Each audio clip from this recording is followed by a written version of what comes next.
Eu sempre fico nervosa, na verdade, quando eu vou falar, mas eu estou muito feliz de vir, mais feliz ainda porque eu estou de férias, então eu tô medo de não dar conta. Olha só. Porque eu estava nas últimas semanas de prova, mas aí quando o Vinícius me chamou, eu aceitei, porque, igual eu falei, a gente não pode falar não para as coisas de Deus, e foi engraçado porque a palavra que eu vou trazer hoje, acho que uns 4 anos atrás, mais ou menos, eu ouvi um comentário sobre o texto base vai ser Mateus 2, e aí eu ouvi um comentário sobre esses versículos, e isso foi na minha cabeça. Aí começou a surgir como se fosse assim, um indício de uma pregação. Aí eu falei assim, algum dia se eu tiver a oportunidade de falar em alguma ocasião que seja de Natal, alguma coisa assim, eu vou falar. Só que aí eu fiquei isso na minha cabeça e falei assim, mas eu acho que vai ser tipo, muitos e muitos anos aí pra frente. Daí quando o Vinícius falou, na hora eu lembrei disso. Aí eu falei assim, acho que é o momento então. Aí eu fiquei, não, mas eu acho que é muito óbvio, porque eu estava falando que quando tivesse alguma coisa de Natal eu ia falar isso, então acho que não é pra ser. Mas não saiu da minha cabeça. Então eu falei assim, então é de Deus, então eu vou falar sobre isso. E daí, eu vou ler igual eu falei, né? O texto base vai ser Mateus 2, a partir do verso 1, do verso 1 ao verso 12. E depois a gente vai ler outros versículos, mas começar com esse. Vou ler. O título diz: A visita dos magos. Depois que Jesus nasceu em Belém da Judéia, nos dias do rei Herodes, magos vindo do Oriente chegaram a Jerusalém e perguntaram: Onde está o recém-nascido rei dos judeus? Vimos a sua estrela no Oriente e viemos adorá-lo. Quando o rei Herodes ouviu isso, ficou perturbado, e com ele toda Jerusalém. Tendo reunido todos os chefes dos sacerdotes do povo e os mestres da lei, perguntou-lhes onde deveria nascer o Cristo. E eles responderam: Em Belém da Judeia, pois assim escreveu o profeta. Mas tu, Belém, da terra de Judá, de forma alguma és a menor em meio às principais cidades de Judá, pois de ti virá um líder que, como pastor, conduzirá Israel, o meu povo. Então Herodes chamou os magos secretamente e informou-se com eles a respeito do tempo exato em que a estrela tinha aparecido. Enviou-os a Belém e disse: Vão informar-se com exatidão sobre o menino. Logo que o encontrarem, avisem-me para que eu também vá adorá-lo. Depois de ouvirem o rei, eles seguiram seu caminho, e a estrela que tinham visto no Oriente foi adiante deles, até que finalmente parou sobre o lugar onde estava o menino. Quando tornaram a ver a estrela, encheram-se de júbilo. Ao entrarem na casa, viram o menino com Maria, sua mãe, e prostrando-se o adoraram. Então, abriram os seus tesouros e lhes deram presentes, ouro, incenso e mirra. E tendo sido advertidos em sonho para não voltarem a Herodes, retornaram à sua terra por outro caminho. Daí agora eu vou fazer assim, eu vou pegar os versículos e ir falando um pouquinho sobre cada um deles, não todos, mas a maioria deles. E assim, gente, vocês sabem que quando eu falo não é muita coisa, eu falo um pouquinho, mas eu espero que vocês compreendam a mensagem que o Senhor me deu, que eu vou trazer essa noite. Sobre o verso 1, eu destaquei aqui essa parte dos magos vindo do Oriente, né, que chegaram a Jerusalém. Daí, uma vez nesse comentário aí que eu vi, o moço falou uma coisa e daí eu fui pesquisar mais sobre. Daí eu gostaria de ler com os irmãos, mas nem precisa abrir, que é só um versículo, só para complementar, que é Daniel 5, o verso 11. Aí diz assim: Existe um homem em teu reino que possui o espírito dos santos deuses. Na época do teu predecessor, verificou-se que ele era um iluminado e tinha inteligência e sabedoria como a dos deuses. O rei Nabucodonosor, seu predecessor, sim, o seu predecessor, o nomeou o chefe dos magos, dos encantadores, dos astrólogos e dos adivinhos. Daí eu fui me aprofundar numa teoria que eu vi, e aí que... só mais uma coisa, né? O contexto desse versículo é que o rei Belsazar da Babilônia ele fez um banquete, daí ele teve uma visão, e daí somente Daniel conseguiu interpretar esse sonho. E aí, nesse verso 11, diz, né, descreve assim, que Daniel foi chefe dos magos, dos encantadores, dos astrólogos, dos adivinhos. Aí existe essa teoria aí dos estudiosos que, embora não tenha uma confirmação bíblica direta, que os magos do Oriente descritos aqui em Mateus 2 que a gente leu, sejam descendentes ou a mesma linhagem desses magos e sábios, astrólogos, enfim, descritos em Daniel 5, existe uma conexão que é aceita numa tradição e numa interpretação teológica. Daí, baseada em origens geográficas e na natureza dos estudos deles, né? Daí eu trouxe alguns pontos que eu fui atrás que mostram um pouco essas conexões aí que tem entre eles. Daí, aqui diz, o primeiro ponto é que tanto no livro de Daniel quanto no Evangelho de Mateus, esse termo magos, ele se refere a homens sábios, astrólogos, conselheiros ou sacerdotes que estudavam fenômenos celestes e interpretavam sonhos ou sinais. E aí, em Daniel, eles faziam parte da corte babilônica, né? E Daniel foi estabelecido como chefe sobre todos eles. Em Mateus, eles são descritos como os viajantes do Oriente, que provavelmente era na região da Pérsia ou Babilônia. E aí eles seguiram esse sistema. Daí a parte da origem geográfica, que é um outro ponto. Que a Babilônia, onde Daniel atuou, ficava na região que mais tarde se tornou parte do Império Persa, e que é a área geral onde se acredita que os magos, que está descrito ali em Mateus, vieram. E também sobre a questão do conhecimento profético, porque uma teoria diz que os magos descritos em Mateus poderiam ter acesso a esses escritos de Daniel. E que no livro de Daniel ele profetizou eventos futuros, incluindo a vinda do Messias. E o livro dele era conhecido ali pelaquela região. Então, esse conhecimento passado através de geração de sábios pode ter levado a eles a reconhecerem a estrela como um sinal do nascimento do rei dos judeus. Daí, em resumo, embora não tenha uma ligação explícita na Bíblia e nenhuma confirmação, existe essa crença, essa teoria de que esses magos pertenciam a uma classe desses sábios que existiam nessa região, desde o ciclo de Daniel, e que eles possivelmente se basearam nos conhecimentos e profecias deixados por ele. Aí eu achei interessante assim, esse conhecimento, porque às vezes fica tipo assim, magos do Oriente, mas da onde que ele surgiu? Provavelmente é daí. E também é importante, o Vinícius sempre fala isso, mas é importante que não é necessariamente 3, né? Só fala aqui os magos. E aí, no verso 3, diz assim, de Mateus 2, né? Quando o rei Herodes ouviu isso, ficou perturbado, e com ele toda Jerusalém. Tendo reunido todos os chefes dos sacerdotes, do povo e os mestres da lei, perguntou-lhes onde deveria nascer o Cristo. Aí eu achei interessante esse termo aqui da pergunta de Herodes, que Mateus usou o termo onde deveria nascer o Cristo, né? Aí eu falei assim, que meio que mostrou um conhecimento intelectual, mas sem um conhecimento espiritual na fala dele. Porque Mateus, né, ele escreve para um público judaico-cristão, e é mais direcionado aos judeus, o livro de Mateus.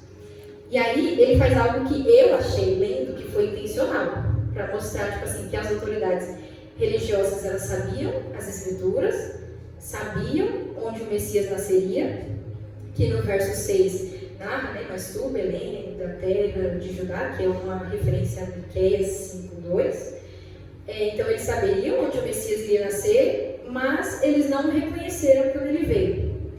Ou seja, eles sabiam apontar o Messias no texto, mas não reconheceram ele na história. E isso eu achei assim, que foi intencional dele colocar, tipo assim, onde nasceria o Cristo, vindo de Herodes. Daí no verso, daí continua o texto, né? No verso 7 aqui diz que então Herodes chamou os magos secretamente e informou-se com eles a respeito do tempo exato em que a estrela tinha aparecido e enviou-os a Belém e disse: vão informar-se com exatidão sobre o menino. Logo que encontrarem, avisem-me para que depois eu vá adorá-lo. Aí, isso aqui, acredito que todos saibam, mas se não sabem a intenção dele, não era adorar, né? Era matar. O que prova uma outra coisa, que Jesus, ainda que recém-nascido, ele já se tornava uma ameaça para os reis desse mundo. Então, isso é muito profundo, porque ele ouviu falar, sentiu medo e já deu uma de doido falando que ia lá adorar, mas ele queria matar Jesus. E aí é interessante que no verso 11 fala que os magos, ao entrarem na casa, viram o menino com Maria, sua mãe, e prostrando-se, o adoraram. E então esses magos entenderam que o rei dos judeus era o Deus entre nós. O Deus conosco, o Emanuel, que é o tema que a gente está trabalhando nesse... Trabalhando? Não sei, está abordando nesse mês. E daí no verso 12 também eu achei que me chamou a atenção de que eles foram advertidos, né, em sonho, em outras versões fala que eles tiveram uma diversão divina, que Deus advertiu eles mesmo em sonho, e o interessante é que eles obedeceram, porque eles não retornaram para Herodes, eles foram embora, voltando por outro caminho, né? E com tudo isso que eu falei, eu quero trazer a parte principal, assim, que é o tópico, assim, o tema da ministração, que é para se tornar um temor no nosso coração, que é não perder o dia da visitação do Senhor. Por isso eu coloquei esse tema, não perca o dia da visitação, porque provavelmente esses magos, eles saíram perguntando em todos os lugares, como a gente vê no verso 2, que ele pergunta onde que nasceu o rei dos judeus, e ninguém ali sabia, né, de nada. Eles sabiam na teoria, mas eles não estavam entendendo quem que era esse rei que ia nascer. E os peritos, nem os peritos da lei, nem o povo, e ninguém estava com esse discernimento, né, de entender o que estava acontecendo. E, mais uma vez, que a gente deve ter esse grande medo de perder essa visitação de Deus. Porque os sábios, os magos, né, do Oriente, eles tiveram esse discernimento para saber que estava acontecendo algo que o povo que tinha a lei na mão estava perdendo. E eles estavam perdendo o dia que Deus se fez homem, o dia que Ele veio para habitar no nosso meio. Deus nasceu no meio deles e eles não tinham noção do que estava acontecendo. E que isso venha causar um temor na gente, porque às vezes a gente está no lugar certo, na hora certa, sabemos a lei, sabemos a teologia, mas a gente não é sensível o suficiente para discernir o que Deus já está fazendo no nosso meio. E a gente vem para a igreja, a gente ora, a gente lê, mas a gente não ouve, a gente não vê, a gente está esperando que alguma coisa aconteça quando essa coisa já aconteceu, quando essa coisa já está acontecendo. Aí tem que vir um povo lá do Oriente, lá do outro lado, para ainda assim não entender o que está acontecendo. Porque foi o que aconteceu. Eles chegaram perguntando, ninguém sabia, ninguém estava entendendo nada. E aí a gente fica esperando também o melhor de Deus, quando na verdade Ele já veio. Aleluia. O melhor de Deus habitou entre nós, agora Ele habita em nós e Ele vai voltar. E isso é muito profundo, porque a gente não se dá conta disso. Então, isso para mim também, que a gente não perca o que Deus está fazendo e não perca de verdade essa visitação do Senhor. Que agora todos os dias a gente tem esse privilégio. E que a gente seja, assim como aconteceu também com os pastores, né, lá em Lucas 2, eles receberam essa boa nova de que havia nascido o Salvador e imediatamente eles foram até Ele. E mais adiante ainda, em Lucas 2, Jesus foi ser consagrado no templo. E daí eu queria ler aqui com os irmãos os versos de Lucas 2, do 25 ao 35.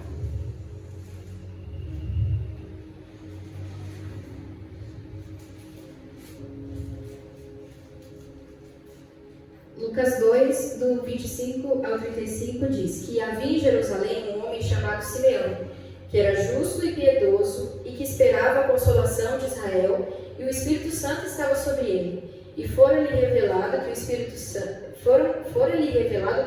Santo que ele não morreria antes de ver o Cristo do Senhor. Movido pelo Espírito, ele foi ao templo, e quando os pais trouxeram o menino para lhe fazerem o que requeria o costume da lei, Simeão o tomou nos braços e louvou a Deus, dizendo: Ó soberano, como prometeste, agora podes despedir em paz o teu servo, pois os meus olhos já viram a tua salvação, que preparaste à vista de todos os povos, luz para a revelação aos gentios e para a glória de Israel, teu povo. O pai e a mãe do menino estavam admirados com o que fora dito a respeito dele. E Simeão os abençoou e disse a Maria, mãe de Jesus: Este menino está destinado a causar a queda e o soerguimento de muitos em Israel, e a ser um sinal de contradição, de modo que o pensamento de muitos corações será revelado. Quanto a você, uma espada atravessará a sua alma. Então aqui mostra que Simeão também foi uma pessoa sensível o suficiente para entender que aquele era o Messias, que aquele era o Salvador que tinha vindo.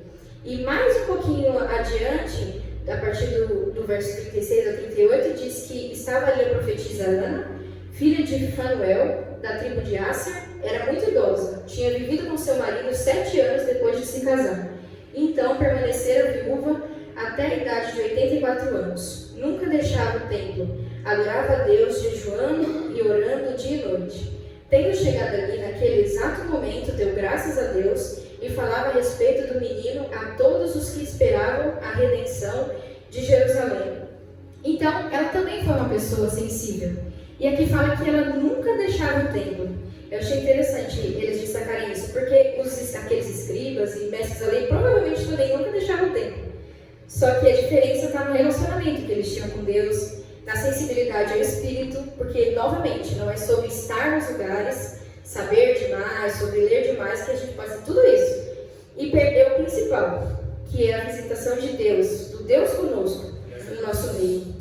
Ou você pode saber tudo isso e ser sensível, como foram os magos, como foram os pastores, como foi Simeão, e tantas outras pessoas que reconheceram, né, que ele era o Cristo, que ele era o Messias. Que ele era, não, que ele era, né? E, para finalizar, agora a gente não precisa mais disso, de templo, de sacerdote, de sacrifício, intermédios para ter acesso a Cristo. Porque Ele está conosco o tempo todo. Então, que o nosso papel seja também estar com Ele o tempo todo, para não perder essa visitação. Que a gente tenha de verdade essa consciência que é Deus conosco. E que a gente seja um só com Ele e, consequentemente, um só com os nossos irmãos. E que é isso, mas assim, que isso de verdade fique no coração dos irmãos. Que a gente tem esse temor de verdade, de perder essa sensibilidade, essa comunhão. E entender que a gente pode saber de tudo, mas que sem Deus a gente não é nada, sem o Espírito dele a gente não é nada. Então,